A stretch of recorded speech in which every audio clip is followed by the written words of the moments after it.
相父，你可还有什么心愿？臣就是想问问，陛下可以不打，臣那个不成器的陛下去了何处呢？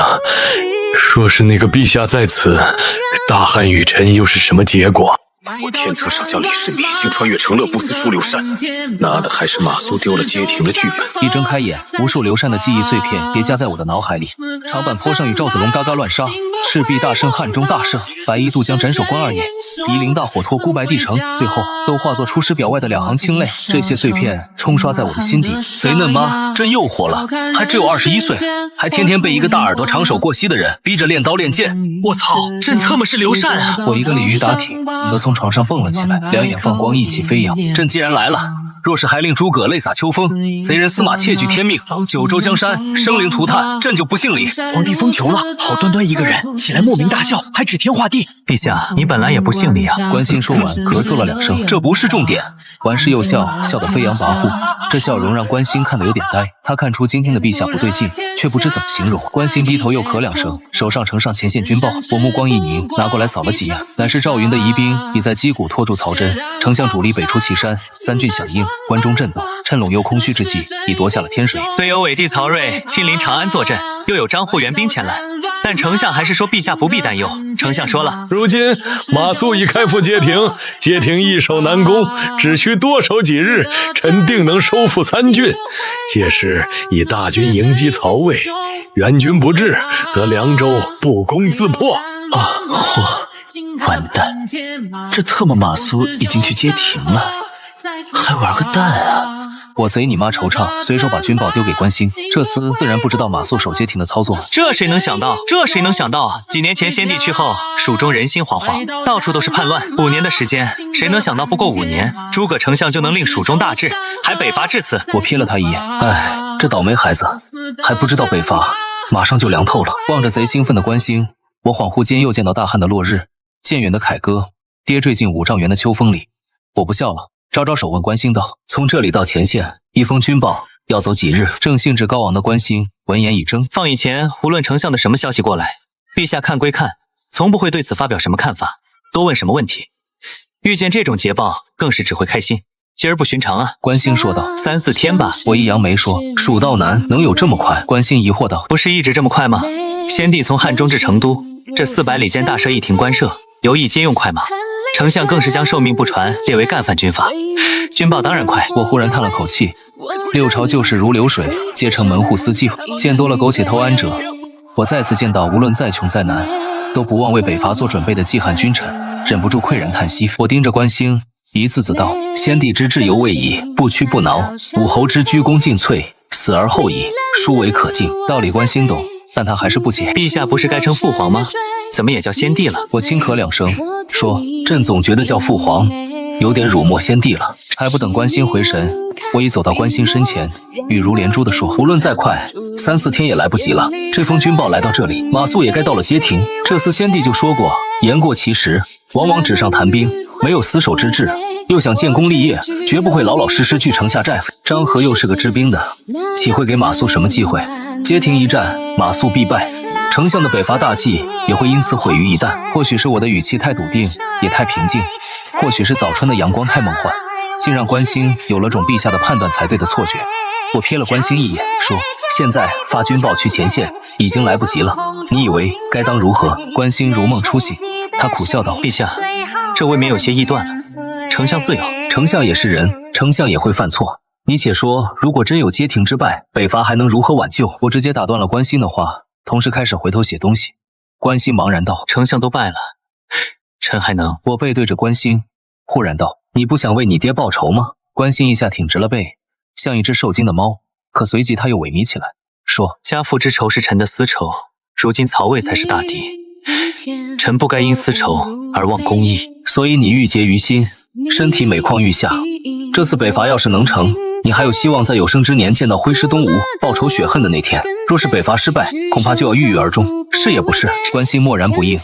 我这会儿回头了，一笑道：“放心，既然朕来了，这次北伐就不会败。朕答应你，5年之内必让关将军在天之灵见到宵小如何受首，大汉江山如何一统。”阳光下，深殿中，关心望着我笃定的笑，脑海里终于蹦出一个词：舍我其谁。从前的陛下可没有这种舍我其谁的少年义气，这让关心不知所措起来。他不知该给陛下泼点冷水，劝他别冲动为好，还是要咬紧牙关，跟陛下一起向前。我笑道：走，跟我一起去拯救大汉。关心想说：别了，你才21岁，你凭什么质疑丞相？陛下你这么一意孤行，别人都会说你才是年纪大了想建功立业，到最后你才是言过其实的跳梁小丑。但关心望着我的笑，口中莫名其妙就蹦出3个字：臣领旨。我扬声大笑，把写好的诏令拍在关心胸口，说：速去找郭攸之、董允还有向崇等人，正要赶赴击鼓，没时间跟他们掰扯，这些人交给你了。关心也不知是什么力量推着他，令他的血液难得沸腾起来。他见到我大步踏出，下意识追了2步，说：陛下要去击鼓，赵将军所部是用来当疑兵的，除了小股骑兵，皆是屯田兵，打不了曹真的主力。我停都不停地说：朕去了，疑兵也是主力，朕倒要去长安城下转一圈，看曹睿还有没有那个胆子跟朕一决雌雄。关心就这样望着我的身影，大步踏入阳光里。他不知自己是犯了什么样的失心疯，竟觉得这背影顶天立地，肩负日月。当时关心还想了，皇帝真不靠谱也没关系，到了击鼓还有赵将军拉着呢。谁也未曾料到，在这场后世名为季汉转折点的击鼓之战里，白发萧萧的赵子龙跟着御驾亲征的我，冲得比谁都猛。一日之间，杀穿20年岁月。当马谡上山扎营的情报传到天水，诸葛亮无比绝望。街亭这个地方，上山是没法居高临下冲锋破敌的，全他妈是一层层的阶梯状山坡，黄土高原的风貌，诸葛亮没少打听，所以他千叮万嘱，就让马谡居城靠水，老老实实下寨。没想到马谡还是立功心切，定要上山试试。诸葛亮闭上了眼，几万人的心血眼看就要付诸东流。斜阳晚风洒进来，吹动诸葛亮灰白的胡须。阶下的姜维还在那问说：丞相，如今该怎么应对？诸葛亮睁眼，刚开始时声音比往常低了几度，但话到后半段又变得慷慨激昂，仿佛对未来的胜利始终充满信心。他道：整军能召多少兵马就召多少兵马，即刻前往街亭。然而或许诸葛亮心里也清楚，恐怕已经来不及了。3天之后，诸葛亮的大军尚未抵达街亭，就听到马谡兵败的消息。马谡不仅败了，更弃大军于不顾，孤身逃亡，致使蜀中那些为了兴复汉室而应征的热血儿郎年轻脸庞，因他死伤上万，风声呼啸。诸葛亮笑：皆是我一人之错。白发多了几根后，诸葛亮的思绪又回到当下。经此一夜，张合的大军即将抵达，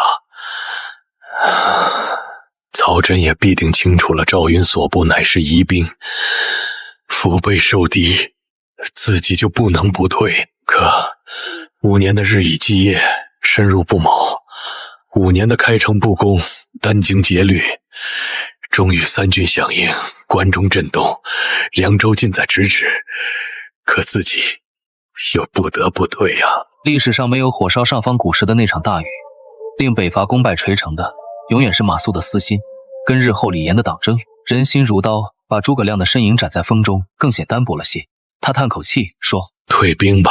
姜维点了点头。他刚跻身季汉这个队伍里，还没体会到这5年的艰辛。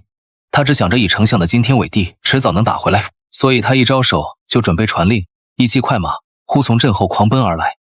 那是季汉的斥候，所以后军放他进了中军。可是，一见这斥候，诸葛亮的目光就闪了闪，这人不是他军中的。斥候飞奔至诸葛亮身前，下马跪地道：陛下有旨，请丞相不得退军，就地于街亭收拢溃兵，务必拦住张合。姜维眉头一皱，不是军国大事皆在丞相吗？怎么兵败之时，忽然传来一张圣旨呢？跟姜维不同，诸葛亮接过圣旨，脑子里想的没有这些阴谋诡诈。他仔细看了圣旨上的玉玺，问斥候道：这封圣旨真是陛下的意思？斥候急道：千真万确，丞相，陛下不知发了什么病症，给关世忠交代完这封圣旨，就离了成都，往击鼓大营去了。姜维当场一个瞳孔地震，我刚投诚，蜀汉就出这么大幺蛾子。诸葛亮还比较镇定。诸葛亮指着圣旨，肃然道：既然你从成都来，那你发这封军报，该是在3、4天前。3、4天前，陛下就知道马谡要败。姜维怔住了。是啊，怎么陛下就能提前预知马谡之败呢？陛下说马谡言过其实，又想建功立业，得了独自领兵的机会，必不会老老实实据城下寨。张修又是个知兵的，是顾街亭必败，北伐将功亏一篑。诸葛亮神色黯淡了一瞬，接着双目又亮起火光。那是艰难苦恨繁霜鬓后，终于见到长风破浪会有时的飞扬神采。这么多年了，阿斗终于愿意继承昭烈皇帝的遗志，扛起大汉的旗帜。那个他一天天看着走向成年的孩子，终于长大了。还不等诸葛亮赶馈完，姜维又在那边问了。姜维说：既然陛下知道街亭已败，北伐功亏一篑，为何还要丞相在此固守？斥候眼都急红了。他说：丞相，您快写信劝劝陛下吧。陛下非说北伐还有挽回的机会，只要赵云将军能在击鼓击败曹真，兵逼长安，张我就不得不撤。所以陛下自己跑去了击鼓。向来淡定的诸葛亮身子一晃，他说：陛下去击鼓是要与曹真交战，这他妈岂止是长大了，简直是想上天啊！诸葛亮难得失色，他说：关世忠也好，朝中诸臣也罢，就没人告知他击鼓皆是疑兵吗？斥候都快哭了。陛下说，只要他去了，疑兵也能打成主力。诸葛亮无言望天，除了风声呼啸，脑子里一片空白。这会儿姜维倒还主动，他说：就没人阻拦陛下吗？陛下真到了击鼓，赵将军也未必会跟陛下一起打着必败之战吧？斥候彻底哭出来。那些来拦陛下的人，刚到100步之外，就被陛下一箭射掉了冠。之后陛下又高呼一句天子在此，拦阵者死。玉玺举过头顶，慷慨迎风，比先帝有过之而无不及。于是便没人敢拦，也没人愿拦。末将不怕别的，是怕这样风采的陛下狂奔了3、4日，真打动了赵将军，拼死一战去。这斥候说不下去，嚎啕大哭起来。姜维神色大变，转望诸葛亮，却发现诸葛亮不知何时已平静下来。大风还在吹，诸葛亮脸上却卷起了一抹笑。他对姜维道：其实陛下也知道，用不着这道圣旨，只要让我知道他去了击鼓，还试图与曹真一战，我就绝不会撤军的。陛下上欲死战，臣等何以撤军？姜维目光一凝，身子不由自主绷紧，他急促道：可为国家计。是谁在为国家计？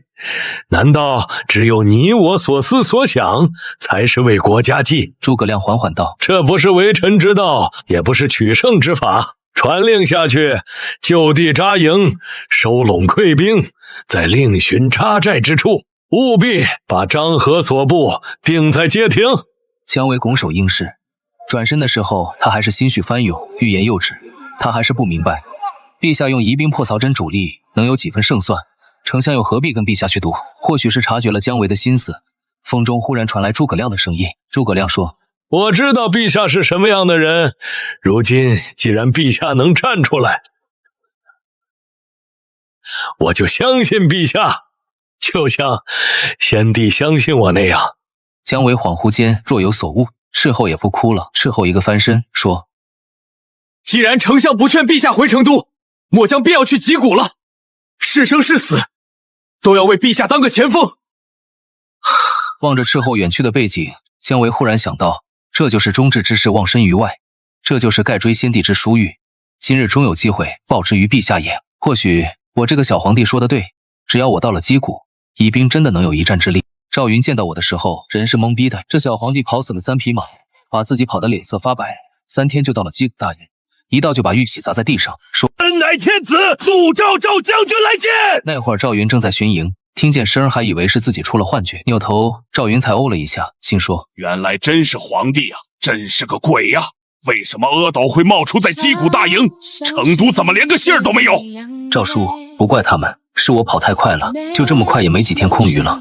你赶紧把那造刀的仆员给我找来，我有事问他。我进了大营，咕咚咚灌下2碗水，简重要的说。赵云还没从懵逼状态缓过来，说：不是，陛下你来干嘛的？到底……我没空仔细解释，冲赵云帐里的亲兵使劲招手。亲兵看看我，又看看赵云，我脱口道：看什么看？朕叫你过来，你还看赵将军？怎么赵将军是能抗命吗？亲兵下了个机灵，赶紧过去。我当场吩咐他去找仆员，顺便召集击鼓大营内外的工匠，要有大用。赵云就在边上看着，也不恼，甚至还有几分喜出望外。亲兵要走的时候，赵云还塞给了他军令，然后转头冲我笑，说：虽不知陛下所来何事，但果决明断，可喜可贺啊！我失笑道：赵叔不怪我越俎代庖就好，实在是军情似火，拖延不得。赵云疑惑道：究竟什么军情？我指了指北边，说：就这2天吧，马谡已经完蛋了，到时候张合肯定会给曹真发消息，那边才是我们的主力。赵叔，你用一堆老弱屯田兵，就把曹真的主力吸引在包斜道，曹真知道后定会率军来攻，我们要做好准备。赵云严肃起来说：“马谡败了，几时的事？”我抬头算了算，大概明天吧。赵云无语，我洒然笑道：“赵叔别那么严肃，反正马谡败不败，你只需看曹真过几日会不会来犯就能知晓。”赵云皱眉道：“陛下，倘若马谡真的败了，陇右必然难以支撑，我军还是尽早撤回，保全士卒为上。”我又笑了笑，凝视赵云道：“朕3天3夜奔赴击鼓，可不是来撤军的。”我喝完了水，喘匀了气，盯着赵云一字字道：“朕已经给丞相下了旨，要他固守街亭，朕要在这里等着曹真来袭。”赵云听令。赵云没片刻犹疑，立时拱手接令。我胸中又涌起一股感愧，我知道这是刘备的阴魂在号令赵云。我想，赵烈弟，你尽管去，朕不会再让赵子龙劳死蜀中。诸葛亮命运秋风了。我道：“加派少骑，密切关注曹军动向，派弩兵于包斜道设伏，动员所有骑兵，听朕调遣。”是。赵云大声应是，之后深深看了我一眼。赵云释然一笑，转身传令去了。从诸葛亮到赵云，没人生事，没人替阿斗做主。当我自己站出来，他们都对着我笑，释然的笑，欣慰的笑，开怀的笑。我望着赵云离去的背影，毫不怀疑这老大爷已经下定了决心，真的事有不协，拼上老命也要护着我再次七进七出，活着回到成都。这让我不由想起了400年后我在大唐的父兄长辈。我长长吐出口浊气，片刻之后，大帐被人掀开，乃是赵云的亲兵回帐，并带来了蒲元与工匠手里。我展颜一笑，赵云所部除了老弱就是屯田兵，战力的确不如曹真，即使设伏胜了一阵，那也不是我追求的战果。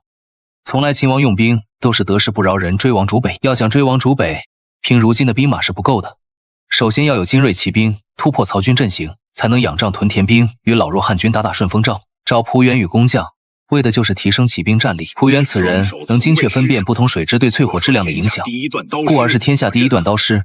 在斜谷给诸葛亮打造3000把宝刀，以助北伐。我当然不是铁匠，可我从大唐来三国时代的很多东西我就用不顺手，就想用回大唐的装备。我心想，朕不装了，朕摊牌了，朕要开挂。我笑呵呵的说：“蒲元呐，你只想到用水淬火，有没有想到其实除了水，别的东西也可以淬火？”蒲元还没等叩拜皇帝，就听我一语道破天机。蒲元跪都不跪了，两只眼直愣愣地说：“是啊，为何一定要以水淬火呢？水里可以加东西，加盐，加盐是不是会冷却更快？”我笑道：“没那么多盐给你加，速去收集附近的动物尿液，以尿液淬第1道火，再用动物油脂淬第2道火。刚才选用也不必炒缸，朕这里还有其他法子。”蒲元目光灼灼，瞅着我宛如见神，扑通就跪下说：“还请陛下赐教。”用生铁精烧成铁汁，浇在熟铁上，自然渗碳为钢，几度熔炼便能出钢，再配上之前的淬火法子，朕许你节制1营兵马，能练多少就练多少。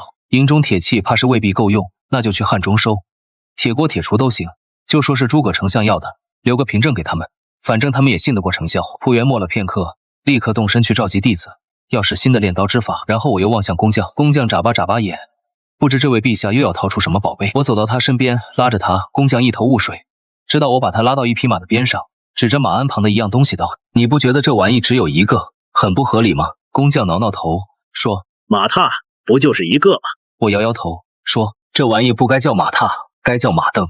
马镫不能是单边的，还得是双边马镫，人踩在上边能双手持刀持矛，寻常骑兵就能跟虎豹骑一较高下。”工匠如遭雷击，向来人都以为骑兵之精就在于训练成本之高，就在于人的马术是没有外力可依靠的，谁能想到这玩意还能偷懒呢？不愧是在宫里偷懒了这么多年的陛下。我拍拍他的肩膀说：“这玩意也要赶工，能赶多少是多少，明白吗？”工匠点头，如小鸡啄米。其实骑兵之前就有了高桥马鞍，两端高起，让骑兵可以长途奔袭，可以大举冲击，不至于掉落马下。但马鞍越来越高，自然就需要借力上马，马踏就是干这个用的。或许再过几年，大家发觉踩在马踏上也能稳定身形，双边马镫也就顺势出现了。我提前让这个小东西早了几年现身，然后一脚踏在了曹魏的咽喉上。2日之后，马谡街亭大败。同日，从成都赶至街亭的斥候将圣旨发给诸葛亮。击鼓大营里热火朝天，还有许多鸡飞狗跳。我穿梭在铁匠工匠的驻地里，大声呐喊说：“蒲元，你小子别打铁了，20段就行，来不及了，数量为上，数量为上。”赵云就在边上看着，他儿子赵鹏瞅瞅我，又瞅瞅赵云说：“爹，陛下真有戏吗？”赵云笑了笑说：“且看这把刀利不利吧。”又2日，曹真从漳河处终于确认，对面那个拖了自己几个月的兵马，真他娘的是疑兵，是可忍，孰不可忍。邳城里，曹真召集诸将，简单开了个会，是要分兵去帮漳河，还是抢进陇右收复失地？亦或者把赵云打残，试探着攻入汉中。众说纷纭里，曹真敏锐捕捉到了一个消息：马谡败得太快，诸葛亮还在收拢溃兵，从街亭到西城都是大魏的地盘。蜀军要想把情报传回击鼓大营，就要绕上一大圈。曹真唇角绽出一抹笑，他拍案道：诸君，赵云还不知街亭已败，还以为我等正受他蒙蔽。此时进兵赵云，必然全无防备。修城之中响起一片叫好声。远在击鼓大营的赵云打了个喷嚏。不久前有斥候来报，说曹真的兵马从吴城出来了。赵云跟我对视一眼，我笑道：赵将军以为如何？70岁的赵云也笑，说：陛下明断，老臣这把骨头还提得动枪。这是我来到击鼓大营的第5天，工匠和仆员又一次被我叫来，双边马镫好配，没铁的也能做木头的。那些用上了灌钢法，南北朝时期才出现的素铁刀却不多，只有800把。我笑了笑说：800足矣。起身登台点兵，萧萧北风里，我的大喉正肆无忌惮地卷动，旗下就是我与赵云。三军鸦雀无声，目光却议论纷纷。这里边知道我身份的还是少数，都盯着我，望着我，等我自表来路。这样的场面还真是久违了。我深吸口气，上前2步道：2、3日前，马谡在街亭临阵脱逃，其大军于不顾，丞相为救陇右百姓，蜀中袍泽正与张武对峙，而曹魏的援兵源源不断，这一战多半要输。三军之中流动的目光戛然而止。我又道：覆巢之下焉有完卵？街亭败了，曹真自然知道了我们是疑兵，是虚张声势的。如今发兵打来，我们能怎么办？三军的目光又动起来，不少人看向两侧，还有人转望后方。我知道这些人是想逃，是能逃，但能逃到哪去？今日逃了，再想北伐成功，必是千难万难。曹魏迟早会有一天杀出大山，杀进汉中。曹军的军纪你们也该知道，不经屠城，不经掳掠，你们的家人也好，朋友也罢，只能凭运气论生死。即使活下来，你们的土地也所剩无几了。即使有地，地里的东西曹魏也要收你60%到80%的税，也要给曹魏的世家当奴仆当狗。你们这些人有的是汉中来屯田的，离家屯田当然是为了保卫乡子，如今刀剑在手，是任人宰割还是一走了之？还有人是老了伤了，曾经也是去过夷陵打过成都的，也是天南海北死人堆里滚过来的。怎么着，从一个乱世往另一个乱世里逃，还没过够吗？我忽然不说话了，于是三军也默然。这种突如其来的沉默，宛如横亘在所有人心头的云。我忽然一叹，朕也不跟你们说兴复汉室，还于旧都，也不知道你们懂不懂。这个大汉归根到底还是你们的大汉，民能载舟，亦能覆舟，这都不是一时片刻能说清楚的。这句话落下，确切来说是我的第一个镇字落下。三军终于忍不住喧哗起来。特么是成都城里的皇帝，皇帝怎么到了击鼓大营？赵将军都没说话，赵将军还站在他身后，这真是皇帝。就在三军低低蔓延开的喧哗里，我忽然大声道：朕就是想告诉你们，朕反正是不想逃了，朕不能再逃到丞相背后，不能躲在成都城里。朕今日明白告诉诸位，曹真打过来了，朕要再把他打回去。这一战朕不要别的，就要你们令行禁止，牺牲的弟兄朕不会吝惜抚恤，活下来的朕带你们去北方转一圈，衣锦还乡。三军的喧哗声更大，乱哄哄的，仿佛无数人的声音都挤在一起。我飞身上马，一把抄起大轰，在烈烈风中扬声道：朕乃大汉天子，临阵讨贼，可愿随朕出征？须发皆白的赵云第一个上前，倒提长枪应声道：出征！无处发泄的情绪终于寻到出口，三军之中不少人攥紧了拳，一声声呐喊蔓延全营，出征2个字响彻汉中。曹真对此一无所知地冲了过来。这场击鼓之战的开始，曹真脸上写满了笑容。赵云当然不是吃素的，人在击鼓层层设防，大营前后呼应，只是终究都是些老弱残兵，又或是屯田民兵，士卒无死战之心，出手无汉勇之志。几营兵马迅速被曹真攻破，赵云的反应也都在曹真预料之中。他迅速拔营，自己组织兵马断后，这些反应不可谓不是名将手段。然而曹真淡淡一笑，顾左右道：只可惜包斜道宽阔，虎豹骑总能冲起来，赵子龙不败将军的美誉今日就要破了。果然，当曹真暂缓推进步兵，虎豹骑冲锋在前时，赵云也不得不撤。曹真一路追往主北，这会儿的曹真有个预感，自己这波气吞万里，不仅一雪数月之耻，还能追到汉中，冲溃蜀军的城寨，让自己名震天下。兴奋的目光里，曹真忽然听到了风中的尖啸，连破数营追了几里路，几乎要追出击鼓，终于追到了两侧山间布满密林之处。遂有万箭齐发，诸葛连弩一发实时，放在汉中防备魏军的连弩本来就多，前几日就被我悄然搬进了密林。此刻尖啸之声层层叠叠，曹真仿佛听到了厉鬼在幽冥中的嘶吼。那些他麾下的精锐骑兵，一眨眼便在弩阵之下损失了七七八八。接着赵云勒马，回头深深凝望着万军丛中的曹真。曹真倒吸一口凉气，但曹子丹也不愧是名将，左右大惊之际，还能断喝出口，说：长枪列阵，谨防骑兵突袭。他们精锐之处只在赵云一步，其余兵马除了老弱就是新兵，被追了这么久，早无战心，不足为惧。只要赵云突袭不成，本将还能带你们闯一趟汉中。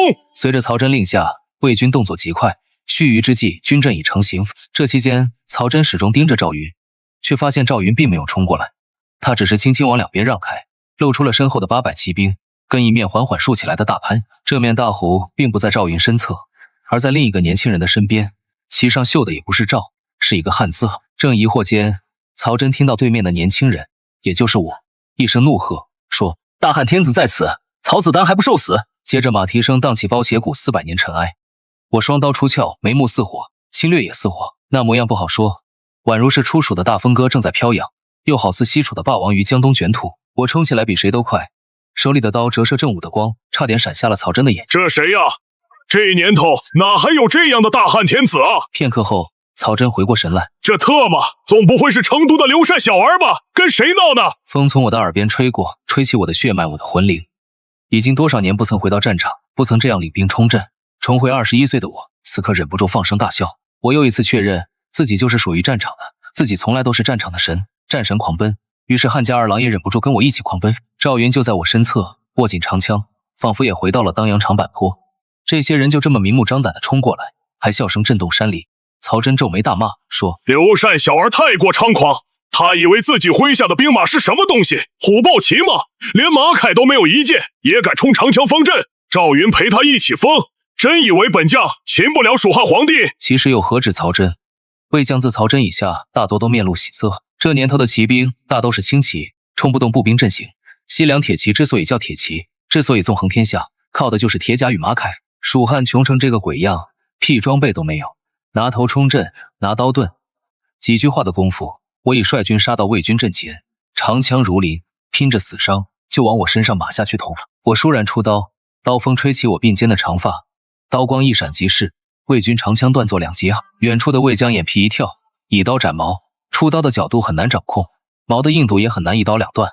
这蜀汉的小皇帝怎么还勇武不亚于关张呢？曹真没跳，曹真脸色发白。其实这种局面里，我也好，赵云也好，一将之武力并不能力挽狂澜，但曹真放眼全局，却发现蜀汉的骑兵没有吴勇，同样能破长枪方阵。这些骑兵一手提短盾，隔开魏军长矛，一手提单刀，就那么轻描淡写的弯腰一刺。魏军也没负到流油，身上多半是披甲，可这些皮甲宛如是纸糊的，一刺即穿。于是血花四溅，枪倒人翻，冲破了长枪方阵。800骑兵减员不过数十，为首的大力还在高高飘扬。我跟赵云并肩冲阵，速度几乎没受半点影响。目光笔直，死死盯着曹魏大旗下的曹子丹。曹真瞳孔一缩，这他妈轮不到他擒蜀汉皇帝，是蜀汉的小皇帝要万军从中取他首级。魏将已然乱了，乱成一锅粥，人多嘴杂，说他们的骑兵怎么能个个双手持兵，说这是什么鬼道，一刀能取人性命，那得破甲多少扎。要是我听到了这些话，多少会回一句说，素铁刀一般般吧，比唐刀还差点，也就简简单单破甲30扎吧。反正魏军已经慌了，更有魏将伸手去拉曹真说，将军撤吧。曹真咬牙不撤，他盯着我与赵云说，他们只有这800骑兵，无论有什么妖法，只要挡住这800骑兵，那些老弱残兵绝不敢战，我们不胜也是胜。话音未落，包斜谷里的杀声就响成了一片，从密林里，从前路中，乃至此前诈败散落在道旁的零星兵马，都敢或前或后，或左或右的杀出来，直冲曹真本军。杀声把曹真震得面白如纸。曹真不理解，曹真很想大声问问对面的赵云，说你到底有什么鬼神相助？其实说有也有，说没有也是没有。翻译翻译，什么叫人心向背？什么叫盖追先帝之殊遇？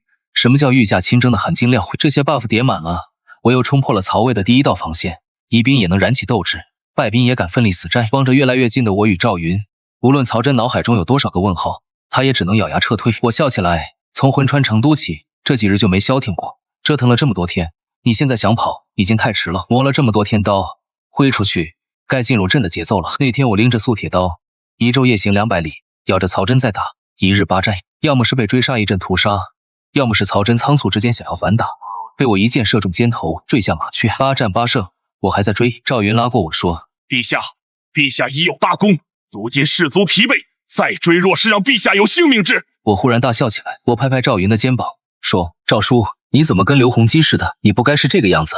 你一身都是胆，长坂坡也好，汉水也罢，你该比我还能冲。”满脸是血的赵云还没来得及问刘洪基是谁，就见我抹了把汗，目光如炬，指着北方对赵云道：“吾知公使，公持枪相随，虽百万，众奈我何？”赵云一个机灵，陈年的血被这句话从胸膛里点起来，宛如他30多年前初见刘备，第一次知道原来天下生民何该有救，原来自己一身武功不会蹉跎。我用冷水洗了把脸，说：“赵叔走了。”赵云的眼里便放出火来，身后望着我如同望神的蜀汉儿郎，也都双目放出火来，跟着我继续追杀。这一战我不食2日，不解甲3日，行军400余里，杀穿了整条包斜道，斩获俘虏数万魏军，一路杀到斜谷关下。曹真留一步断后，狼狈弃关而逃。我这才进斜谷关稍作休整。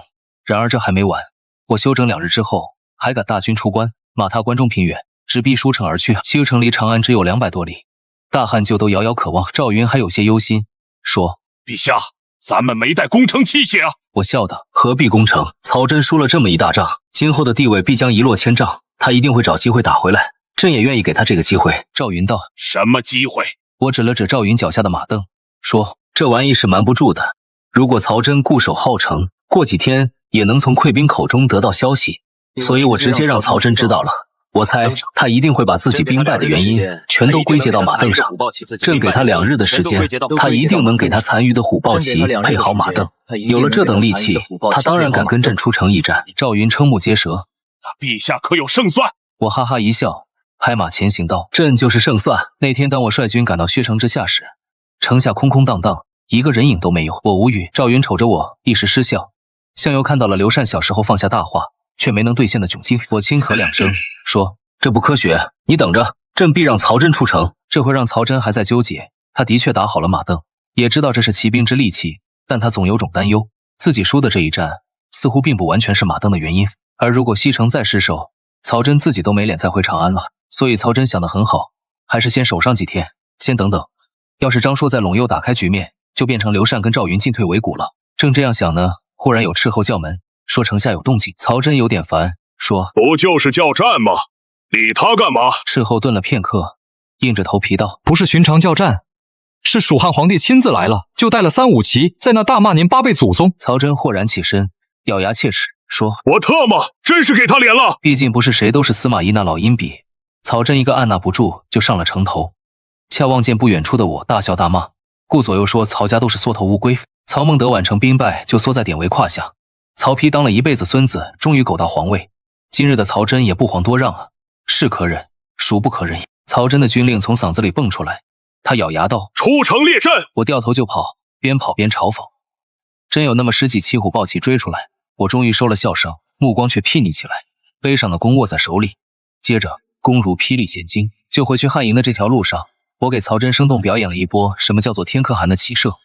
追出来的10几名虎豹骑，一个活着回去的都没有。曹真面沉如水，再没兴趣跟我打什么嘴仗，拉扯什么进退，等什么乱七八糟的局势，直接挥军压上。虎豹骑的威力确实大，当两军步兵厮杀之际，一方是新败金兵，一方是大胜新军，此消彼长之下，果然对杀了5-5开。只是曹军兵力更盛，赵云便先用骑兵去切割战场。赵云的骑兵动了，曹真就下令虎豹骑出手。虎豹骑冲起来的时候，挡者披靡，两军交战也没有摆开长枪方阵的机会。若不是七旬老将赵子龙枪舞梨花，硬是能带着赵统跟虎豹骑对冲，汉军的战场就要被撕裂。死里逃生又休整了2日的曹真，此刻才终于吐出口浊气。刘禅小儿也就凭着马镫这些小玩意占点便宜了。这个念头还没转完，曹真就皱起眉来。以前的传言都不可信，他相信自己前2日的直觉，刘禅绝不是一个老老实实的只会放权的无能君主，至少这次在战场上就绝不可能老实。那为什么打到现在，敌方的大荒还一动不动？只是战场上时机稍纵即逝，如今胜机在手，曹真也不会犹豫，果断率大军猛攻，要把蜀军一鼓冲溃。风还在吹，从北向南吹，率大军投入战场的曹真也不知是不是听错了，竟从风中也听到了马蹄声。下一刻，曹真猛地转头，发现西北方的高坡上不知何时冲出了一股骑兵，这些骑兵不多，也就几百号人，但领头的那年轻人他无比眼熟，赫然就是我。我还有空朝曹真的大旗那一笑，曹真也不知为啥，忽忽然就看懂了我的笑。虎豹骑统领，还是朕来教教你怎么用骑兵吧。除了侵略如火的追杀，还要有其急如风的转进。虎豹骑猛固然猛，却太不得避实就虚的兵法要义了。两方步兵正撕扯疲惫，多处战场交着，也有多处战场在进行前部与后部的交替。我一头就插进魏军的这种交替之处。当我从战场里绕了一圈出来，汉军不知怎么就拥有了优势，而曹真下令让虎豹骑去堵截时，又被自身兵马所阻，怎么都堵不到我，乃至让我一波穿插，断魏军为二。我还信口雌黄，当魏军前后不相接时，率部大喊说：“以擒曹真，降者不杀！以擒曹真，降者不杀！”曹真无能狂怒，他知道前部迟迟收不到自己命令旗号，肯定会撑不住溃败。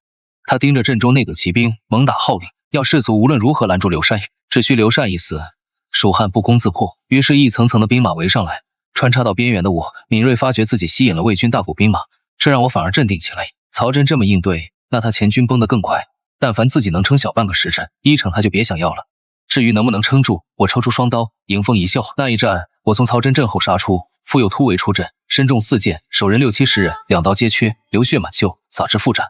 终于曹真军溃，曹真仓皇逃向幽城，而没了虎豹骑牵扯的赵云，早已先曹真一步冲到深城门附近。当曹真一撤，跃马横击，一瞬间枪出如龙，赵云又见到了常山的云和北地的风，百骑互撞，赵云一枪刺曹真于马下。自刘氏明至成都起，不过10余日，这场北伐从街亭一败即将无功而返，变成了赵云阵斩曹真，大汉天子据丧城而望长安，威震天下。当遂城战报传到街亭的时候，诸葛亮翻来覆去读了3遍，然后又发给姜维，发给魏延，发给王平，自己往后一躺，宛如陷进了什么梦乡，又像终于把陈年的重担从肩头卸下，一双眼睛难得放空，去望远方的田亩。魏延左看右看，实在没人发言，他忍不住跳出来道：“丞相，你总不会觉得这是真的吧？”诸葛亮还窝在椅子里没说话。王平冷静道：“这么大的动静，究竟是有是无？没人瞒得住，伪造军报没意义。”魏延直接站起来，在大帐里走过来走过去，到最后干脆把战报往桌上一拍：“道理我都懂，可这他娘的怎么能是真的呢？”姜维比魏延还懵，他仔细端详着那战报，端详着陛下出素铁刀，双鞭马镫，以800人冲破曹魏数万，端详着陛下3日不解甲，杀穿包血道，端详着陛下率3五骑挑曹真出城，复有凿穿敌阵，吸引兵力，端详着最后的流血营救，洒而复战，扑面而来满纸的刀光，满纸的义气。姜维茫然去想，这还有我什么事啊？丞相，你有必要藏着这么个陛下不用吗？这里边只有王平没有过于激动，也没有过于茫然，他甚至还很冷静，拱手去问诸葛亮道：“丞相，既然萧城已破，长安近在咫尺，那张协必然退兵，我们还要不要追？”诸葛亮还窝在那儿，窝在他久违的放空的歇息里。就在几天之前，他已经做好了退兵的准备，同时也做好了收拾国内的波诡云谲，改良军备盐铁之师。诸葛亮甚至在想，以后还要不要派人去这么重要的位置，即使这任务并不艰难，自己也该亲自过问，事必躬亲，才能万无一失。至于会不会先把自己熬到油尽灯枯，诸葛亮没心思多想。忽然陛下来了，诸葛亮其实也想过，陛下可能败在击鼓，自己要收拾的局面只会更多，但诸葛亮不以为意了，因为诸葛亮知道陛下长大了，这些东西终究不是自己一个人在抗，即使陛下的手段还有点稚嫩，凡事不得其法，那都是没关系的。某个无人的夜里，诸葛亮也对着星空在笑，偷偷说：“主公，公子终究成了我们的同路人，我会等着他一天天弓马娴熟，政务老练，就像主公你等到云长水淹七军，等到子龙汉水大捷，等到陈木夺你贤民渡江后，变成一个如今的我一样。臣相信，终有一天，陛下能跟臣一起同出祁山，还于旧都，还天下人一个以民为本的大汉。没想到公子赢了，还是如此酣畅淋漓，如此睥睨天下的大圣。”隐隐约约，诸葛亮听到有人在喊他。王平已问了2遍，诸葛亮还是没反应，他忍不住上前几步，扬声道：“丞相。”诸葛亮一下回神，他对上王平的眼，从这位无论平时还是遇事都极冷静的后生眼里，也捕捉到按捺不住的热切。诸葛亮不答，诸葛亮忽然放声大笑起来。王平怔了怔，他还年轻，魏延也算年轻，跟诸葛亮一起来北伐的这些人全都年轻，从没人见过这样大笑的成效。离诸葛亮上次这么笑已有20余年了，那时他刚刚出了隆中，说待我定了天下，再回此躬耕。那时曹操大军追杀，他面对的困境不亚于我一来就撞见马谡失街亭，是诸葛亮孤身下江东，舌战群儒，说动孙权，点燃赤壁一场大火，又抢下了荆南4郡。刘备说自己终于有了基业，大半夜的过来找诸葛亮喝酒，喝红了眼眶。诸葛亮就在那扬声大笑，笑声从20年前的荆州惊起几行西风，又洒落半壁星光，不知何时传到了街亭大营。于是笑声又变成了哭声，这哭声如梧桐半死清霜后，头白鸳鸯失半飞，悲凉沉郁，久久不绝。连先帝殒命白帝城，诸葛亮都没这么失态过。追，当然要追！我看陛下用兵得势不饶人，侵略如火，离长安城这么近，他必然会去探探长安虚实。我们要咬死了张合，不能让他阻拦陛下后路。诸葛亮的双臂在剧烈的起身动作下飞扬起来，他像是年轻了20岁。他径直下令道：张合德信比我们晚不了多少，3军造饭，准备袭营。大帐里一群人站起来，齐刷刷应是。当万事俱备，张合刚开始拔营后退时，诸葛亮果断倾巢而出。退兵的张合固然也有章法，但被诸葛亮追着打，又有陇山横截在归路上，终究是丢了上万死伤在后边，才得以撤回关中。这会儿我已经率骑兵在长安城下兜风了，只不过曹睿这位女装大佬自然不比曹真。虚城失陷的消息早一步到了长安，任由我怎么挑衅，曹睿也闭门不出。赵云闲着没事就拉我说：陛下够了吧，可以回去了吧？我连连摆手说：不急不急，朕还没见过这会儿的长安城呢，多看过上下左右的看，近大远小的看，反正日后迟早要来打。趁现在长安城里兵马不多，不能主动出击，当然要把附近的地势都勘察清楚。赵云无奈道：那你也别自己就带3、5人，随便就跑出去探路啊！我哈哈一笑说：习惯了，下次一定注意。就这样，大摇大摆转了一圈的我，终于得到消息，张合已率军赶回，洛阳方向的援军不日抵达。我大手一挥，终于撤军回了汉中。赵云跟魏延固守陇山至鄢城一线，从此雍州3郡乃至整个凉州进入季汉之手。回到汉中之时，我看到百姓已经有条不紊的耕种，即使见大军过境，也没有匆忙起身避让的，乃至还有百姓遥遥见了大尊眼前一亮，跪地高呼万岁。接着大军两侧，田亩里的所有百姓纷纷跪倒，高呼陛下万岁，大汉万岁。我哑然失笑，我走过隋末的乱世，就没见过不怕兵马的百姓。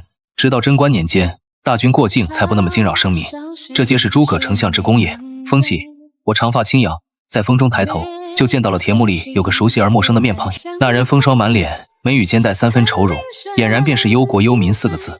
只是这人的眼睛却还年轻，笑起来如春水初生，春风骤起，对世间一切艰难险阻都怀有破冰的希望。那人抓着禾苗深深下拜，说：大汉有陛下，乃天下之幸。我翻身下马，同样深深下拜，道：大汉有相父，实乃千古之幸。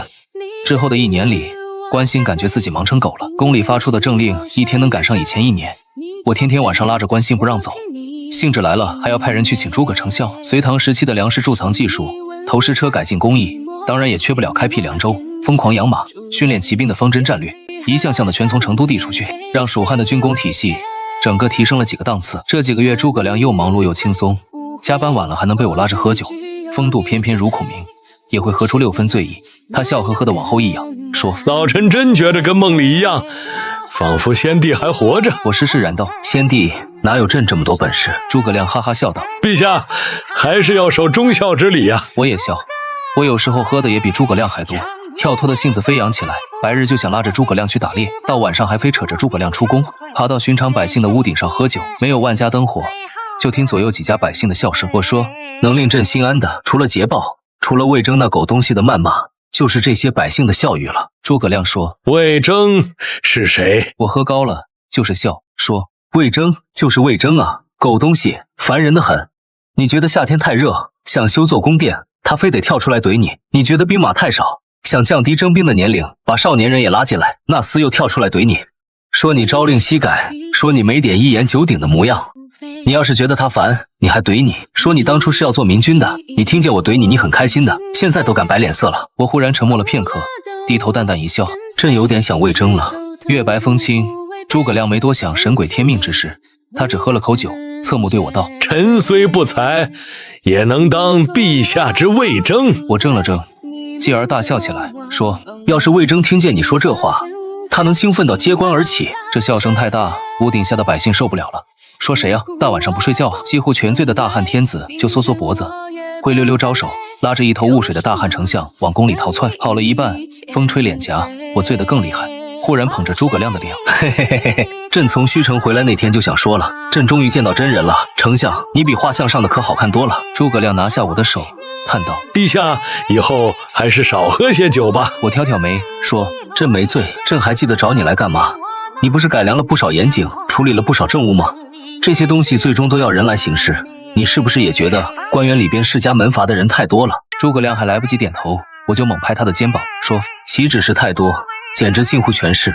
你是不知道啊，相父，跟世家门阀明争暗斗可太他妈难了。诸葛亮说：那陛下有什么办法呢？我晃晃悠悠的说：直接开科取士，你觉得怎么样？诸葛亮想了想说：如今就算开科取士，也要在这些所谓世家里取，毕竟除了世家，寒门也好，百姓也罢，连书都没有读过几本。我皱眉说：就不能让百姓也读书吗？诸葛亮道：以竹制简，以帛制书，都太贵了，寻常百姓用不起。我眉头皱得更紧，说：我也记不太清了，我记得不是有纸吗？木头就能做纸，只要把字印到纸上，是不是就能大规模推广？诸葛亮沉吟片刻，想问怎么把字印到纸上，忽然又念及印染之术，骤然驻足在长街之上。我还在往前走，还喋喋不休，说：朕也记不太清了，朕就记得军事上的一些东西，反正玄奘回来的时候是用纸印了不少经文佛像，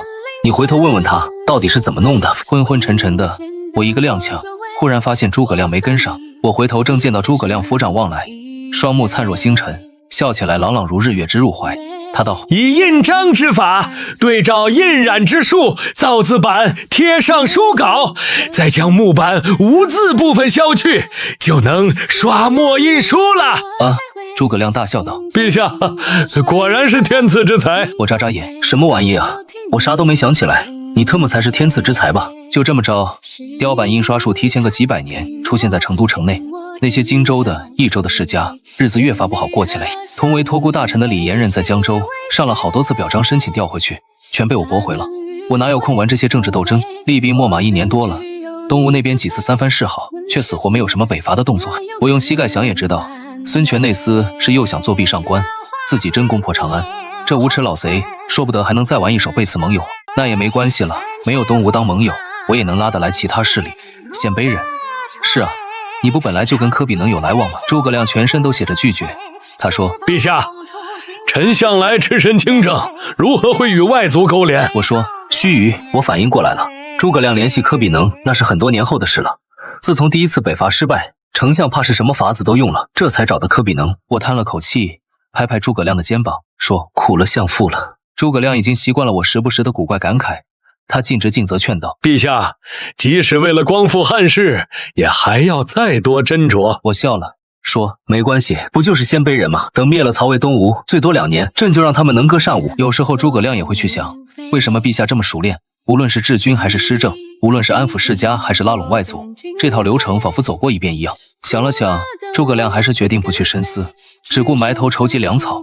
但等我联系好科比能，就发兵中原。最近曹睿很焦灼，其实从去年曹真死了，曹睿就很焦灼，他觉得剧本不该是这样的，至少曹魏要亡也不该亡在自己手里。然而成都那小皇帝又来了，旗号鲜明，大摇大摆，遮都不遮一下就冲着长安杀过来。即使打完陈仓再打长安，那他们也没什么余力对抗曹魏从洛阳发来的大军，只要洛阳一动，他们的后路便尽数封死。文武群臣全是这么对曹睿说的，更有附庸风雅的还跳出来跟曹睿说，我们有10胜，蜀军有10败，还说潼关天险，牢不可破。别说刘山小儿只是带了10万兵马，再来10万也没用。曹睿把那人当场插了出去，殿前又沉默起来。曹睿阴错的眼神扫过群臣，说：诸君，此诚存亡危急之秋也，诸君就无一言以教朕吗？还是司马懿硬着头皮站出来，他是托孤之臣。曹睿把话都说到这份上，他没道理不出来。司马懿说：未今之计，要么陛下再次亲征，去长安与蜀军决战，要么层层防守，大军随时出征，待蜀军力竭，则一鼓破之。曹睿点点头，说：层层防守要丢几座城啊？会不会连洛阳也丢了？司马懿听着动静不太对，喜怒无常了，这是当即申请出战。臣愿领大军开赴长安郡属，绝不让蜀军跨过长安一步。曹睿一挥手，准了。过去1年损兵折将，曹魏的家底也没那么厚，洛阳也只能掏出10万兵马，再加上留守长安的魏军，号称20万，与蜀军对峙。至于陈仓，那座历史上好招用1000人就挡住了诸葛亮北伐脚步的陈仓，我理都不理。那会儿是诸葛亮从山里出来，一出谷就只有一座城横在那儿，不打不行。现在我直接率军从陇山大摇大摆出来，留3000兵马盯着陈仓，不令他出城骚扰粮道就完了。大军推进，直接兵临长安。面对司马懿这只老乌龟，我同样心有成竹。我知道司马懿跟曹睿很像，你去骂他8辈祖宗，又或者给他送女装，他是不会出城的。但老乌龟也不是不想咬人，无论是历史上闪击孟达，还是飞速平定辽东，司马懿走的都是一个戚戚如风。他不出城，无非是没有看到胜算。我又想起自己临行之前，诸葛亮又像个男妈妈，喋喋不休，千叮万嘱，把曹魏里诸位重臣的情报全给我又念了一遍，还特地说了司马懿此人城府极深，比曹真难打。我连连点头说：“我知道了，知道了。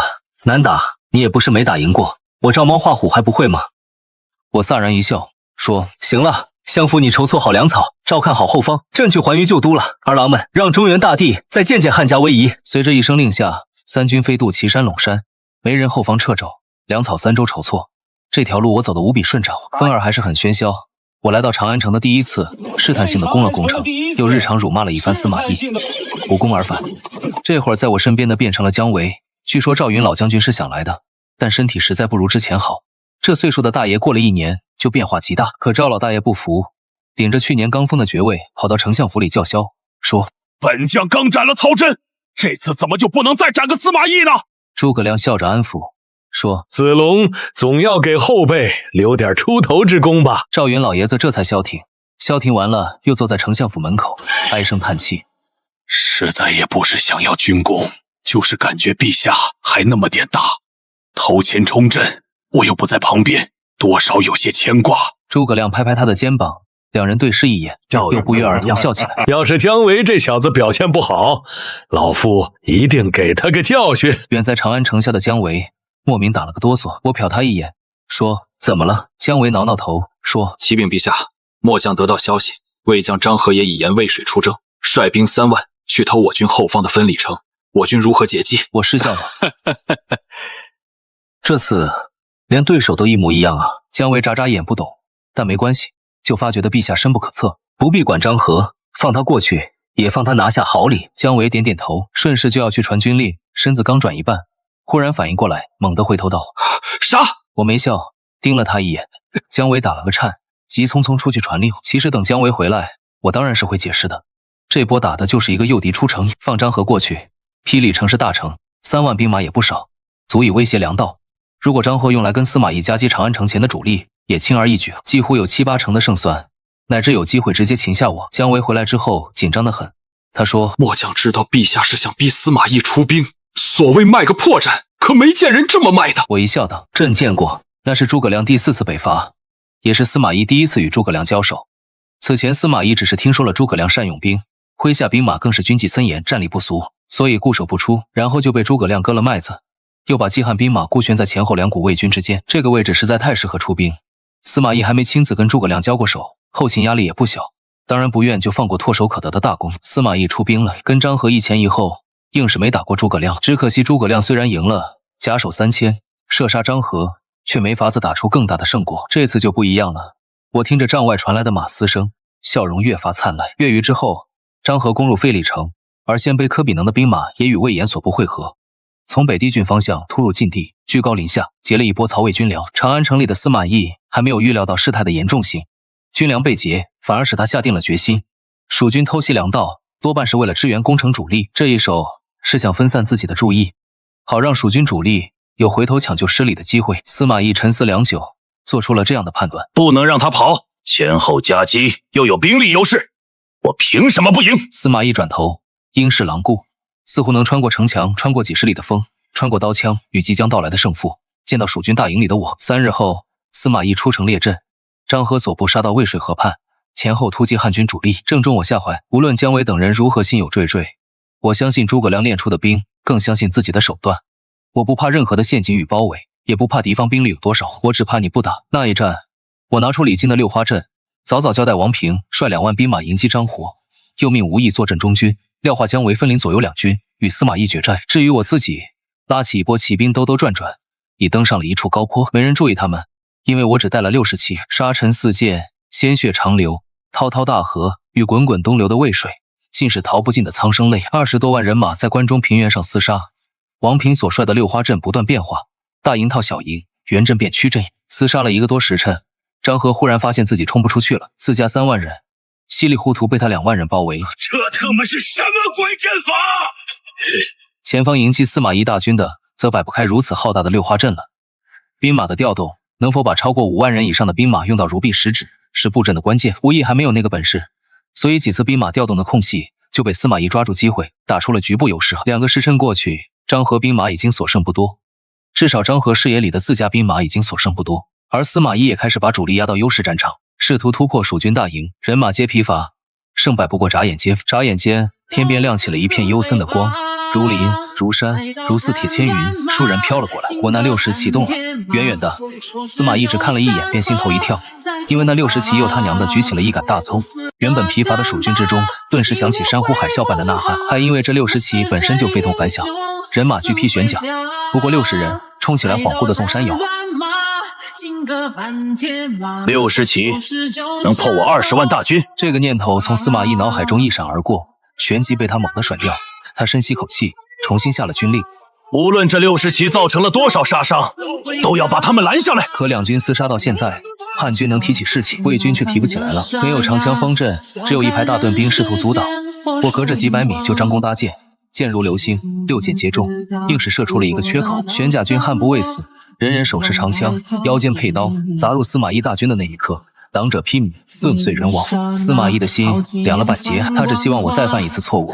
刘世民这么年轻，他但凡想要斩将夺旗，直奔最精锐的中军所在，还有希望凭兵力压制住60骑兵。我若有所察，遥遥看了司马懿一眼，然后大笑一声，继续挥军避实就虚，把本就疲惫不堪的司马懿大军硬生生从头杀到尾，杀到长安城下。60骑将10余万兵马凿成2截，60骑甚至只少了2-3人。我兜马回头，又扬声道：“再冲！”司马懿眼皮一跳，他大喜过望。刘世民果然年轻，年轻就容易上头。这些骑兵没了从高坡上冲下来的优势，加速距离根本不够。这次刘世民绝不可能把军阵再凿成4截。如今的战场形势已经很乱了，司马懿前后不接，汉军从我凿出的缺口重新占据优势，魏军的大部分兵马还不知该去向何处。司马懿很笃定，重复军令，务必要大军堵住这60骑，斩杀蜀汉皇帝。这条命令刚下没多久，魏军兵马的调动就更杂乱。有那么一个很短的时间，基本没有阵型可言了。坐镇中军的吴懿早早得了我交代，从60骑狂奔下山开始，就打起了12分精神，高度注意战场变化。此时此刻，吴懿豁然起身，藏了2个时辰的兵马，在他声嘶力竭的呐喊里杀了出来。赵云的儿子赵统，追随赵云参与过汉水之战的张毅，还有这1年多来联络凉州旧部的马岱，这些汉军之中擅长骑兵的将军藏了2个时辰，眼都急红了，终于得见天日。3股上千的骑兵奔出营寨，宛如黄河之水天上来，浩荡千里，冲势不绝。这3股兵马虽不是玄甲军那般的重骑兵，可仍足够将魏军切成4部，顺手接应我，合兵一处，朝着司马懿大旗冲去。打到这个程度，用不着司马懿判断，魏军人人都知道要输了。司马懿面不改色，仍旧稳如泰山，发令叫中军迎上去，只要让骑兵冲不起来，擒下大汉皇帝还有胜算。中军统领人也不傻，哆哆嗦嗦的说：“这岂能拦得住？”司马懿猛地拔刀，一刀斩了统领人头，兵士狼顾的脑袋环视四周，大喝道：“阵前抗命，是都想死吗？”所剩不多的中军这才匆匆动身向前。而当向前迎上我骑兵的部队走得差不多了，眼看就要撞上了，除了奋战再无生机。司马懿拔腿就往长安城里跑，周围的亲兵都看呆了，这他妈什么操作？司马懿心中腹诽，要是直接跑，那就是兵败如山倒，不仅堵不住长安城，还会被骑兵追上。当然要去死！大魏兵马就是干这个。风从司马懿耳边掠过去，他也是骑马的，身子低低伏在马背上，规律而深长的呼吸。几个呼吸之间，他就甩脱了中军。又几个呼吸，他已从汉军尚未杀到的战场撤了出去。长安城遥遥在望，忽然有马蹄声响起。司马懿眉头高耸，缓缓回头，恰见到我带着那60骑又一次杀穿魏军，冲势渐渐慢下来，却没有再去驱赶溃兵，扩大战果。我抬头张望，正对上司马懿阴顾狼视的目光。我哈的一声笑，刹那间跃马弃枪。司马懿睁大了眼，只见到大汉皇帝弓如满月，一箭如流星飒沓，倒影在他双眸之中，箭簇变得越来越大，越来越亮。风声又起，好似是颈间拂过一颗冷灰。司马懿死不瞑目，坠于马下。20万魏军大溃，自相践踏，死于渭水的不下数万，俘虏归降者8万余人。而前军打完了，张获还在六花阵里转圈圈。这一日，长安城复见汉家威仪，击破长安。几个月后，我顺势杀入晋地，跟魏延合兵，东渡黄河，绕过了潼关，就直扑曹魏京城洛阳。也不是没人劝过我，说这是不是太快了点？我说不快，义夫有死，皆亮之罪。咱们这位丞相是个豆腐心，再拖几年，曹魏又拉起一批壮丁，真打杀了丞相，心里不舒服。顿了一顿，我又笑道：更何况朕天授之人，3年定曹魏，以贤太慢。我心情很好。洛阳城里的曹睿则连拿捏群臣的心情都没了，如今满殿文武就剩下陈群、曹爽，还愿意多说几句。曹睿看得分明，那些个世家大族都已经想好了退路，随时准备投降。上朝的时候，曹睿直接掀了桌子大骂，他说：你们以为你们是什么东西？我大魏就是王在你们身上的，你们以为这天下变成大汉了，就还有你们高高在上的位子？朕告诉你们，刘禅跟诸葛亮不一样，他们不会像朕一样供着你们，怕着你们，还打压你们。你们的田产与特权很快会被他们收走，家里的藏书也会很快传遍天下。好好的高官厚禄不要，偏想着去投奔蜀汉当要饭的，什么东西？咣咣摔了一通之后，曹睿鼻尖流血，径直晕倒在大殿里。文武群臣就更乱了。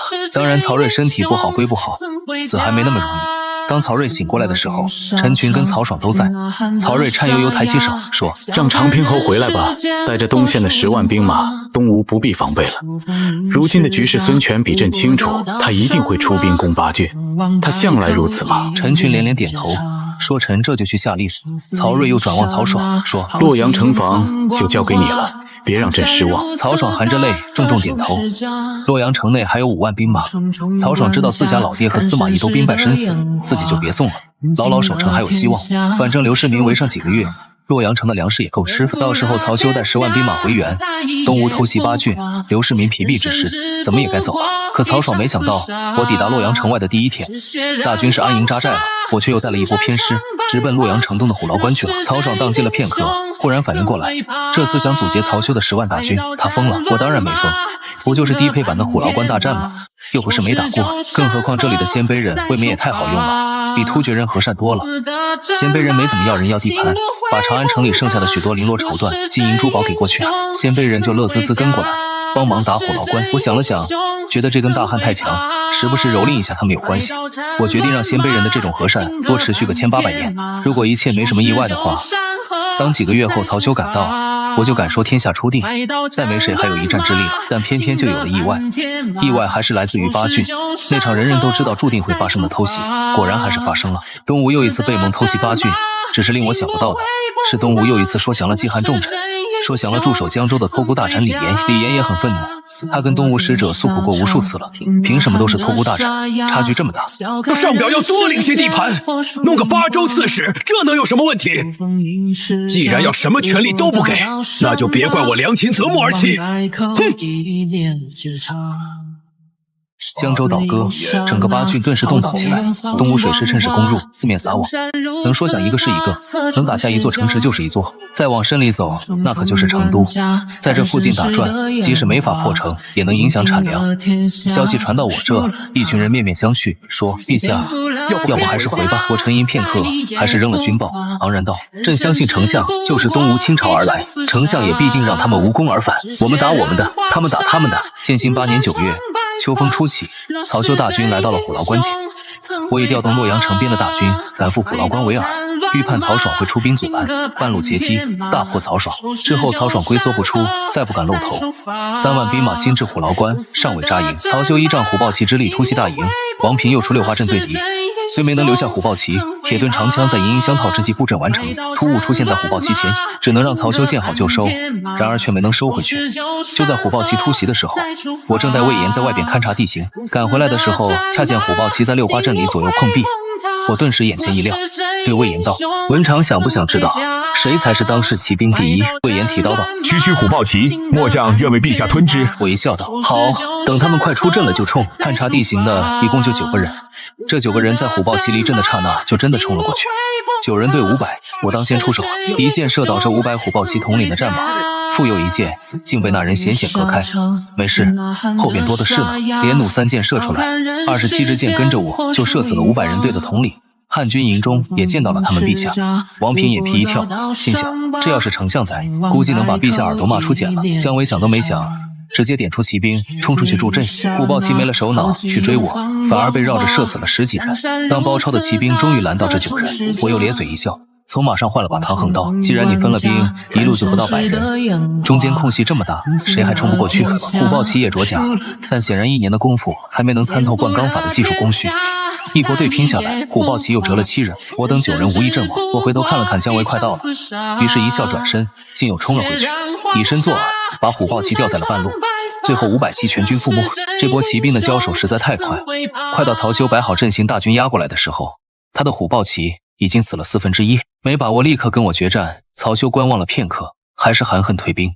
我挑挑眉，对魏延笑道：“这厮很谨慎啊，得用个真情报才能调出来。”魏延：“真情报？”我回望蜀中，脸上笑意不减，说：“是啊，丞相不都给我们准备好了吗？1州8郡，从江州北上就是垫江城。李严既然已经降了，跟着降的就还有许多益州世家，派来说讲的大部分也是熟人，比如垫江城守旧见到了一位老熟人。当年出卖关羽的糜芳，如今东吴的糜将军。糜芳现身说法，说自己如今荣华富贵，身在东吴也并没有不受重用。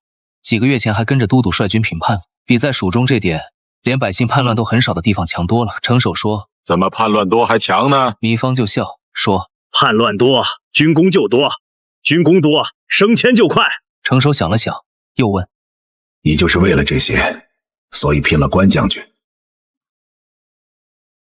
你后悔过吗？”糜芳笑道：“这有什么好后悔的？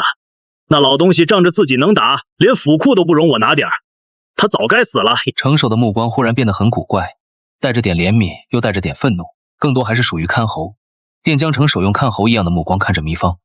糜芳说：“你怎么回事？”城守叹了口气，说：“你自己来跟他说吧。”这话一说完，城守府里就走出来2个人，一人坐在小车里，一人推着，推车那人死死盯着糜芳，正是关羽的次子关兴。车里坐的自然就是诸葛亮。糜芳忍不住倒退3步，想拔腿就逃，却发现自己腿都软了。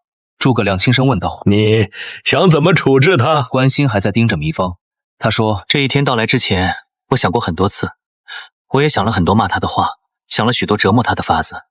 可今日一见到他，听他说了那些理由，忽然就什么都不想了。”糜芳大喜过望，瘫在地上连连叩首，说：“多谢小人，多谢关二哥。”关兴摇摇头说：“你不用谢我，我不想跟你多说，也不想在这个世上再见你了。关某早该杀了你。”垫江城里，关兴抽刀上前，斩出一捧鲜血的同时，垫江城守在那儿高声叫起来，说：“糜芳已死，我对关将军的恩情已报，臣愿献城投降吴主。”诸葛亮看了眼关兴，关兴点点头，2人又藏进了阴影之中。关兴深吸口气，他告诉自己：“今日只是报仇雪恨的第一日。陆逊、孙权，你们等着吧，东吴的好日子没几天了。”垫江城守投敌的消息很快传开，东吴似乎找到了蜀中的薄弱处，这里太多的益州世家都不愿意活在大汉之下，诸多城池皆被缩小，看起来声势颇为浩大。只是要迈向成都，仍旧难度不小。陆逊很快改变了战略，要去益州北部截断粮道，可这番巨大的声势仍旧传到了河北，传到了曹休耳中。接着曹休多派斥候多方打听，终于得到了一个可靠的消息，刘世民缺粮了，又想退兵，正好结一波秋粮再退兵，也算不枉此行。那只要等刘世民放人出去找粮，营寨空虚之时大举进攻，必定能打刘世民个措手不及。9月的天气已经开始变了，雨水时不时落下来，曹休的兵马随时准备出寨，经常在雨水里被冲刷，在泥泞里跌撞。秋雨连绵，曹休来得匆忙，没多少双鞋子可换。我就不同了，我有诸葛丞相，这种军需是绝不会疏忽的。9月26，天色阴沉，我忽然出关北上。曹休见状浑若无事，按里下令要骑兵追击，探出我究竟是不是准备撤军。虎豹骑很快冲了回来，说汉军正在割粮，所有战马都任意放牧在草地上，汉军已无战意，正该出击。曹休呼吸急促了2下，等了这么多天，终于等到东吴的好消息，终于等到这个梦寐以求的好时机。打就打！曹休留2万人去猛攻虎牢关，剩余8万人一路追到我所在的高原。天外一个霹雳，大雨忽然倾盆而下，高原的草地上只有零星的马，我的主力不知去了何处。曹休皱眉，派出虎豹骑再探，回头却发现士卒个个面带疲惫，有很多士卒的脚趾都已经露了出来。蜀军也是如此，只要谁想着退，谁就一定会输。曹休无声告诫自己，也不知是不是在为自己做最后的欺骗。虎豹骑找了许久，终于又在另一处高坡下发现了几千避雨的汉军。曹休也不迟疑，带兵就冲过去，只要抓住俘虏，他相信一定能找到我的具体所在。只是曹休自己也没想到，魏军的情况竟然已经差到了这种程度。仅仅是大雨之中2次高强度的行军，就已经有人掉队，有人逃亡。抵达目的地之前，曹休一咬牙，先下令兵马就地驻扎，遮风挡雨。要是这种状态还打下去，曹休自己都拿不准胜负，多半会打成烂仗。到时候对面是皇帝御驾亲征，未必不能破了自己。他不得不把营中的将领都找来，想问问他们的意见。大雨滂沱，有人说要继续打。大将军，继续打，别管那些泥腿子的死活，打不了了。陈虎牢关人不多，赶紧攻破，回石洛阳才是正事。曹休还在判断这些建议哪个更重要，脚下的大地就抖了起来。曹休怔了怔，这种抖动他很熟悉，莫不是虎豹骑又有什么新发现？虎豹骑没有发现，甚至连虎豹骑这个建制在今日之后也将消失在历史中，因为随着地动山摇出现的还有一浪高过一浪的喊杀声。我天天亲自观测地形，每一处要道节点都会派游骑巡视。当曹休没按预计时间抵达下一处地点时，我就知道疲兵之计和诱敌之策都奏效了。曹休一定在就地整顿，就地整顿就免不了要议事。议事，那曹军的中军大营指挥中枢便再也没了用处。我干脆利落，抛开大军，仅率3000骑兵横冲直闯，踏破天地间千千万万缕的雨帘，踏破疲惫不堪的魏军。无数弩箭与刀枪横过来拦，挡不住势如破竹的玄甲军。摧枯拉朽，我率兵踏进了曹休的中军大帐。早早听到马蹄声的曹休反应极快，早早带人就撤。魏军中枢撤走了，就更拦不住我3000破10万，一刀斩断了曹军的大旗，吼出巨将者不杀，使无数魏军齐刷刷跪倒在泥泞里。将者不杀，使无数魏军齐刷刷跪倒在泥泞里。大雨还在下，风不停就追不止。我盯着曹休等人的背影，提刀杀去，直追到曹休因为泥泞而马失前蹄，扑通摔进泥沟里。我翻身下马，抹了把眼前的大雨，拎着曹休的衣领把他拽起来，笑道：曹魏今年便灭了。或许是因为摔了一跤，曹休的神色还很恍惚，他想不明白自己怎么突然就输得这么干脆利落。接着曹休就看到了我的鞋，虽然是个寻常的鞋子，却也明显能看出没穿几天，没被磨破，也没被雨水泡烂。曹休忽然道：这鞋是单你有，还是你们所有人都有？我一边绑了曹休，一边道：谈不上都有，7、8成吧。曹休默了片刻，又长叹道：我输得不远，不过你真不回去看看吗？我绑好了曹休，哈哈一笑，说：既然你都输得不冤了，孙权这等跳梁小丑又怎么可能从诸葛丞相那赢走这么多地盘呢？曹休恍然大悟，想指着我，手却已经被绑了。他咬牙切齿说：你与诸葛亮做的好局。我的笑声又大了几分，回荡在雷雨天地之间。这当然是诸葛亮做的局。在李严投敌之后，诸葛亮一瞬间就想到了这个办法，把许多地方大员直接派去东吴做无间道，四面楚歌，情报送到前线，曹军自然会有所动作。至于我，诸葛亮莫名就觉得我肯定能懂，也肯定能赢。而当北方的战事大定，益州投降的官员又一次揭竿而起。为了让鲜卑人继续这么和善，继续这么能歌善舞，贞观3年，我重开西域都护府，北边的异族有一个算一个，至贞观5年，全打到称臣拜见。30岁的我又一次成为了天可汗。而很多年以后，在朝堂上怼了我一辈子的诸葛亮，终于先一步离我而去。我泪眼连连，说：相父，你可还有什么心愿？诸葛亮勉励笑道：臣就是想问问，陛下可以不打，臣那个不成器的陛下去了何处呢？若是那个陛下在此，大汉与臣又是什么结果？我默了默，我知道诸葛亮早已隐隐发觉，只是没想到他这会儿才问。我眼角还带着泪，说：阿斗啊，或许去了另一个皇帝身体里享福。阿斗要是一直在这里，街亭败后，丞相你就很辛苦了。你一次次北伐中原，你战胜过司马懿，可惜没能杀了他，没能追王逐北，还因李严争权夺利，粮草不足，无奈撤军。你那些年里五出祁山，最后终于屯田5丈原，不再担忧粮草问题，却又因事必躬亲，天不甲年，死于秋风里。你是后世唯一的丞相，比之周公也不遑多让。又说还有姜维继承你的意志，救伐中原，只可惜他没有你的本事。国内诸多怨气，并不能同时支撑起国力。司马氏弑君，为压服曹魏势力，命钟会率兵倾力南下。邓艾偷渡阴平，杀到成都城下，阿斗出城投降。姜维犹不死心，诈降，设计杀死邓艾、钟会，给阿斗写信，说愿陛下忍一时之辱，臣必让社稷忧而复明，危而复安。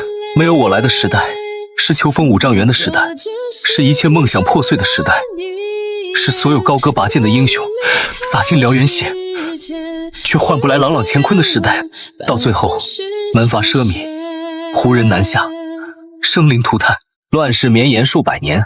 朕是最终结束那个乱世的人之一。我把这些都低声交代了。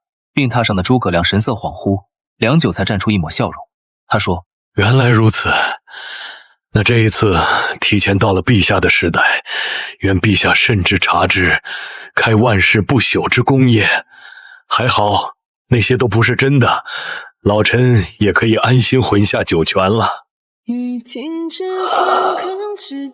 就这样，我望着含笑闭眼的诸葛亮，心头堵起一团气来。我放声长哭，哭这几十年逝去的英雄，哭前世那些未尽的壮志。哭罢已成，我抬头处还是征途万里，还是无论多艰难险阻，风雨雷霆，我都能一刀劈出的大好河山。闻到早已江江冷却。